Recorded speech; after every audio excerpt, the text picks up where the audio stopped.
Isa po sa mga pinakamahirap hanapin na property ngayong taong 2024 ay yung mayroong pong malalaking space ng mga unit. Yan po yung mga unit natin na single attached, duplex, the same time, napaka-affordable. Sa house tour po natin ngayon, i-feature po natin ang napakagandang project po natin na si Verdanza. Ito po ay may mga unit na duplex, single attached, napaka-affordable, napaka-accessible ng location, napakaganda ng community, napakaliwalas at perfect na perfect para sa iyong pamilya. I-check nyo na po ito.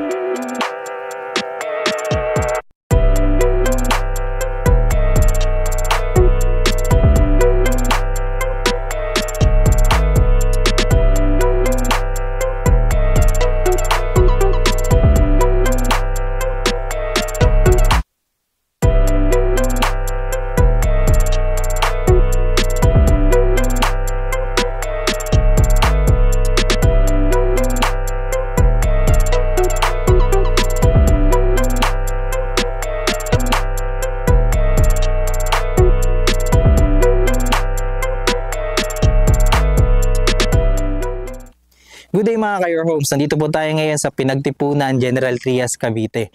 And for today's house tour po, i-feature po natin ang isa pa pong project po ni Apex Homes, ang Verdanza Homes Extension. Ang project po na ito ay meron pong 7.2 hectares. So hindi siya ganun kalaking community, napakaliwalas. Isa pang napaka-good news po dito, lahat po ng unit may space sa gilid.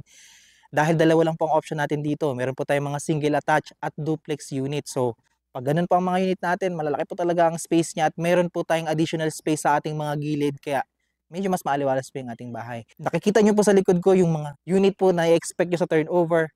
Pero bago po natin yan tignan, first, please make sure to subscribe sa aming YouTube channel and i-click nyo na rin po yung notification bell. Para whenever na mag-upload po kami ng panibagong mga YouTube house tours, maging updated po kayo dito at kayo po yung mga unang makakita.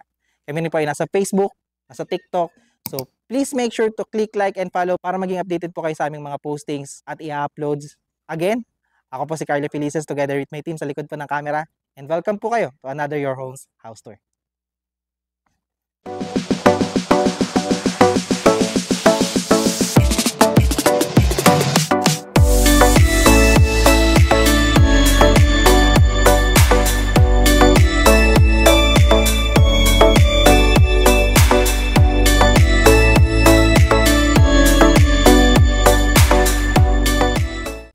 Again, nandito po tayo ngayon sa project po ni Apex Homes, sa Verdanza Homes Extension at meron po tayo dito na 7.2 hectares. Kaya napakaaliwalas lang po ng community, hindi siya ganun kalaki. And katulad po na nabanggit ko kanina, napakaganda po ng mga unit dito dahil po tayo ay may additional spaces po sa gilid po ng ating mga property dito. And at the same time po, kumpleto rin po ang ating amenities dyan. Makikita nyo po yun sa screen. So ayan po, kung mapapansin nyo, this project po ay napaka-accessible din po. Paglabas po natin dyan, meron na po dyan Barangay Road. And at the same time po, napakalapit lamang po nito sa mga establishments na kailangan natin pang araw-araw. Ngayon, i-feature po natin sa house tour po natin ito yung ating mga unit na single attached at duplex. So in case po para hindi lang kayo malito, ito pong model unit kasi natin ay naka-duplex po yan, pero meron po tayong mga single attached katulad po ng makikita nyo po dun sa gilid. Pero papasukin po natin duplex unit na ito. Ang ating unit po dito ay bare ang pagkaka-turnover. Yan po yung reason kaya napakamura pa po ng unit na ito. Mapansin nyo kung ano po yung makikita nyo, ganyan na po ang pagkaka-turnover natin. Sa ating lot area, meron po tayo ditong minimum sa ating mga single attached na meron additional na part ng bahay dito po sa gilid na 63 square meter at meron din po tayong floor area po dito na 51.5 square meter. So, meron po itong provision for 2 bedroom, may 1 toilet and bath, may living area, may dining area, may kitchen area, may service area po tayo, makikita nyo po yun sa likod mamaya. At the same time po, dahil tayo po ay palaging may space sa gilid, meron po tayong parking area. So, ano pang hinihintay natin? Tingnan po natin ang unit. So, as you can see po, ganito na po ang pagkaka-turnover ng ating unit. Again, pwede po nating piliin kung ito po ay single attached, meron naman po tayong mga ganyang unit. Pero same po ang loob ng bahay kapag nakuha po natin is yung mga floor area po natin na 51 square meter po. So, ayan, kung mapapansin nyo po, ganyan na ganyan po yung pagkakadesign, pwede nyo po yung papalitan. Pero, yan po yung reason kung bakit po napakamura pa po ng unit nito. So, dito po, kung mapapansin nyo, ito po ang ating perimeter line. This unit po again, ang minimum po natin dito ay 63 square meter. Pero dito po sa model unit natin, 70 square meter po yan kung mapapansin nyo. So, dito, hanggang dito po talaga ang unit ninyo. Ayan siya. Kasyang-kasya po dito kahit meron po kayong malaking sasakyan dito po sa inyong parking. And at the same time po, meron pa po talaga kayong iikutan dito. Hanggang dito po yan sa inyong service area. Meron po kayong dirty kitchen po dyan sa likod. So ito na rin po yung itsura niya sa likod. Ganyan na ganyan po ang pagkaka-turnover nito.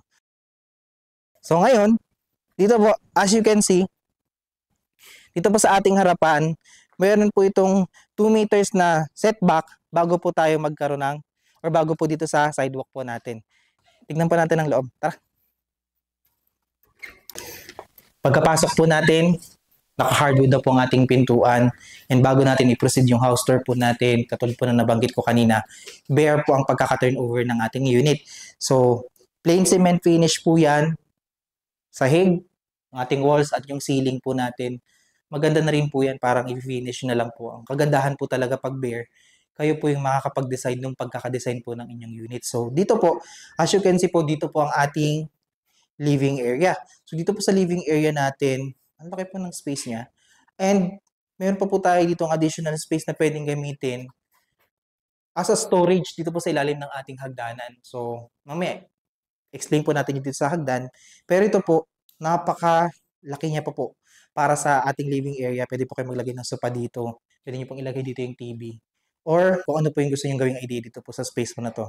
Katabi po ng ating living area is yung ating dining area na pwede po nating ilagay dito sa space na to. Pwede po tayong maglagay dito up to 6-seater po kasi malaki-laki pa rin po ito. Pero kung gusto niyo po ng 4-seater, pwede naman po yan. Dito po sa side po na to yung ating kitchen area. Ito po yung ating kitchen countertop. So, plain cement finish pa rin po siya, pero yung sink po natin na stainless kasama na po yan.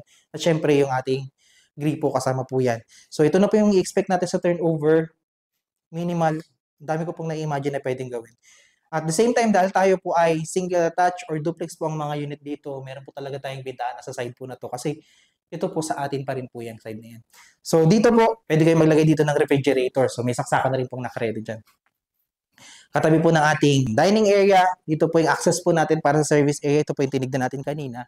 And kasama na po dito yung countertop natin or sa dirty kitchen po natin. Nakatiles na po yan, stainless sink na po yan, at kasama po yan. Ganto na po yan. So in case po na gusto nyo ipalipat dito or gusto nyo extend yung bahay nyo papunta po dito sa likod, pwede po yun at marami kayong pwede pang gawin dito. Dito lang, in case na papalagay nyo yung laundry nyo, maganda po itong space po na to.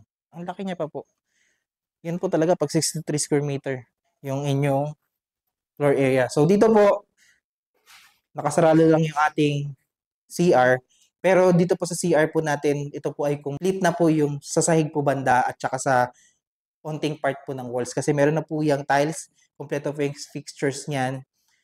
May toilet, may lavatory. So, expect lang po talaga natin, wala lang siyang paint sa walls at saka finish at saka pati sa ceiling. Pero may ventilation din po yun at PVC plastic door na rin po yung pinto. Anyway, so ito po yung ating ground floor. So, as you can see po, ito po yung mga spaces na meron kayo dito. Napakasulit po sa napakamurang halaga. Bago po natin ito akyatin, ito po yung ating hagdan. Meron po tayong 3 step ng concrete at meron na po tayo ditong wooden na hagdan. Napakaklase ng po tignan. I-masilyan nyo lang po ito. Lagyan nyo po ng varnish. Napakaganda na po nito. And then, as you can see po, dito po yung ating malaking bintana. Bago ko lang po malagpasan. So, in case po na gusto nyo siyang papalitan ng sliding window, pwede naman po yan. So, tara, akitin ka natin second floor.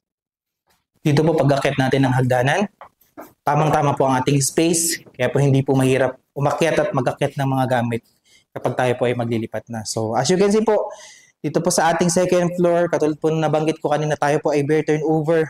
Plain cement finish po ang ating sahig, yung mga walls po natin. And papansinin po natin, ito po yung ating pagkaka-turnover ng bubong. Papalagyan na lang po natin yan ng kisame. Kung gusto niyo pong malagay pa ng storage sa taas po ng bubong niyo, pwede rin po yan. So, dami ko pong na-imagine na pwedeng gawin dito sa unit po na to. Ang ganda. Anyway, so, ito po yung ating space. Malaki pa rin po siya. This is provision for 2 bedroom. Actually, kung gusto niyo siyang gawing 3, depende po sa gusto niyo pagkakadesign ng bahay, pwede naman po siya. Pwedeng dito po yung una, pwedeng meron po kayong maliit na room dito and pwede po dito yung isa pa. Pero kung gusto niyo ng mas malalaking area ng inyong bedroom, pwede naman po yan. Gawin niyo lang dalawa. Pero dahil po ang unit nyo ay duplex, at the same time single attached, as you can see po, silip na silip po dito, meron talaga kayong space dito. If ever na gusto nyo po siyang i-extend, maganda pa rin po yan. At yun po talaga kapag malaki po ang inyong lot area. So, this is the space for the second floor. Nakita po natin yung actual turnover natin. Pag-usapan po natin ang presyo. Tara! So, ang computation po ng mga unit dito, simulan po natin dun sa single attached po natin na meron pong lot area na minimum po yan ng 63 square meter at floor area na 51.5 square meter. Makikita nyo po sa screen. And at the same time, kung gusto nyo po na medyo mas maliit po yung inyong floor area, and po makikita nyo rin po yung ating mga unit na meron pong typical lot area na 58.5 square meter at floor area na 45.5 square meter. Makikita nyo pa yun sa screen.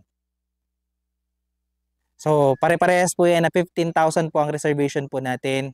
So, in case po na hindi kayo pasok sa ating required income, pwede po akong co-borrower dyan. Pag-usapan po natin yan sa inyong mga inquiry.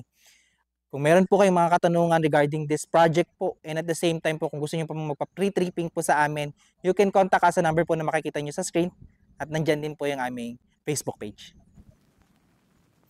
Kaya kung ikaw ay naghahanap ng property hanggang ngayon, na mga napaka-affordable na meron kayong extra space, i-check nyo na po itong project na to habang meron pa tayong mga unit.